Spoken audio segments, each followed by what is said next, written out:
उदयपुर में राजस्थान उच्च न्यायालय के उस निर्णय का विरोध शुरू हो गया है जिसमें 100 मीटर से छोटी पहाड़ियों को पहाड़ी श्रृंखला से बाहर करने की बात कही गई है।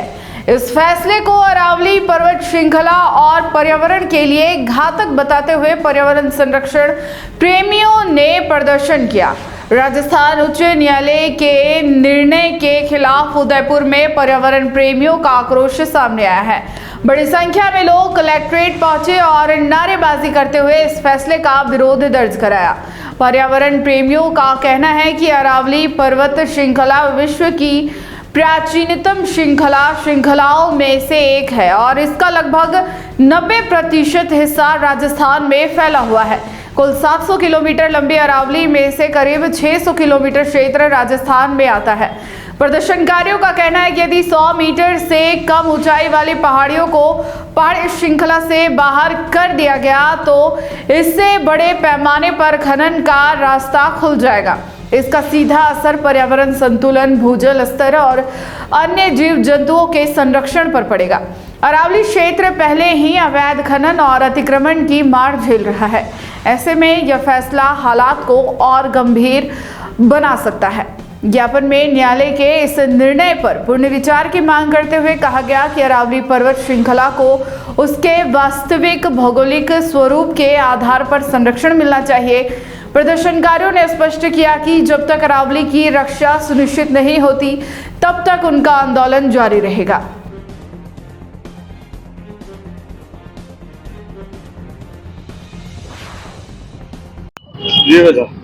अरावली की पर्वतमाला को लेकर जिस प्रकार का निर्णय सुप्रीम कोर्ट ने दिया है उससे राजस्थान वासी नहीं अपितु अन्य प्रदेश जो इससे जुड़े हुए हैं वह काफी आंदोलित हैं, मन से बहुत दुखी हैं कि ये निर्णय किया है।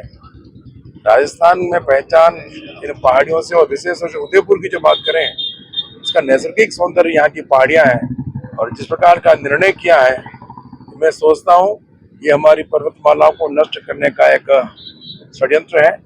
सुप्रीम कोर्ट से हम आग्रह करते हैं कि इस पर एक बार पुनः इस पर विचार किया जाए और देश के जितने भी लोग जिस पर्यावरणविद हैं वह इससे जुड़कर ये जो निर्णय किया है इस निर्णय पर एक बार पुनर्विचार करें ताकि राजस्थान की पहचान जो यहाँ की पर्वतमालाओं से है और इसके किस प्रकार के परिणाम आएंगे हम सब लोग परिचित हैं।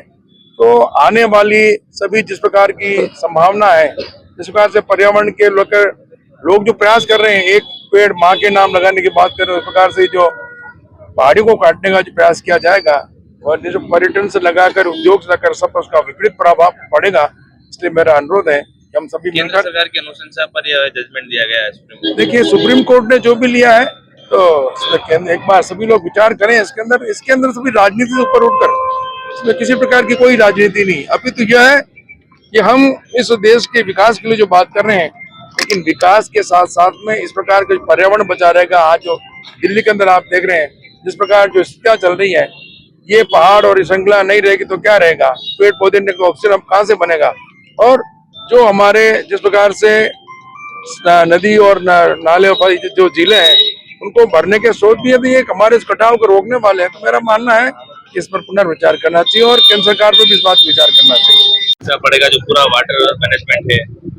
मैं समझता हूं कि हमारा जो गुजरात से लेकर दिल्ली तक अरावली फैली हुई है ये हमारी पर्यावरण की रक्षा कवच ही नहीं है वरन ये जो हमारा जो थार रेगिस्तान है उसको भी रोकने में एक बहुत महत्वपूर्ण दीवार की तरह खड़ा हुआ है वो अरावली श्रृंखला है।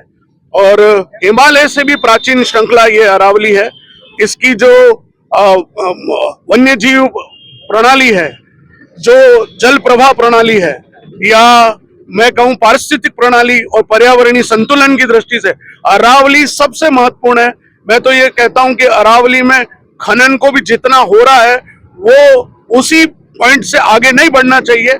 और ये 100 मीटर वाला जो एक विवाद पैदा हुआ है या तो केंद्र सरकार इसको स्पष्ट करे और सुप्रीम कोर्ट ने किस आधार पर इसको 100 मीटर माना है वो भी स्पष्ट होना चाहिए ताकि हमारा जो राजस्थान है वो तो पूरा ही अरावली के सेंटर से निकलती हुई पूरा राजस्थान समाप्त हो जाएगा। अगर अरावली को 100 मीटर के ऊपर ही केवल माना जाएगा तो नीचे पूरा राजस्थान समाप्त है। तो मैं समझता हूं ये बहुत अनुचित घोषणा है जो भी निर्णय है सुप्रीम कोर्ट में वापस सरकार इस बात को पिटीशन लगाए और लोगों की जन भावनाओं को देखते हुए राजनीति से परे ऊपर उठकर हमको अरावली के लिए संघर्ष करना पड़ेगा। अरावली बचेगी तो हमारा जीवन बचेगा। जी बेटा। जी सर, कितना बड़ा महत्व है अरावली का उदयपुर और शासन के लिए? ये पर्वत श्रृंखला विश्व की प्राचीनतम श्रृंखलाओं में से है और मेवाड़ और इसके श्रृंखला और महाराणा प्रताप ये इसके पर्याय है। तो ये भी कहा जा सकता है कि ये मेवाड़ की प्राण रेखा है। ये जो पैरामीटर है और ये विषय बड़ा संवेदनशील है। मैं मांग करता हूँ कि इस फैसले की समीक्षा हो और ये श्रृंखलाएं बचे, जन भावनाओं का सम्मान। जी जी भैया, पूरे अरावली बचाओ संघर्ष समिति क्या है और किस तरह से है वो परिणाम को बचाने के लिए, अरावली को बचाने के लिए कार्य करेगी? देखिए, अरावली संघर्ष समिति का निर्माण हमने कल शाम को प्रबुद्ध जनों की बैठक करके किया। इसमें उदयपुर के प्रसिद्ध और नामचीन लोग हैं, क्योंकि उनको पता है कि आने वाली स्थिति बहुत भयावह हो जाएगी अगर आज उदयपुर का नागरिक मेवाड़ का और राजस्थान का नागरिक, ये हमारी अकेले की प्रॉब्लम नहीं है। आना सागर में भी वर्षा जल अगर संरक्षित होके जा रहा है अजमेर में, तो इन अरावली की उपत्यकाओं से होते हुए जा रहा है। अरावली नैसर्गिक सुंदरता का तो है कि वो जरूरी है, लेकिन जो क्लाइमेटिक चेंजेस आप अरावली के बाद देखेंगे वो शायद यहाँ का नागरिक बर्दाश्त नहीं कर पाएगा, क्योंकि आप अरब सागर से उठते हुए चक्रवाती तूफानों के बारे में सुनते हैं, लेकिन मेवाड़ राजस्थान को हर बार अरावली बचाती आई है।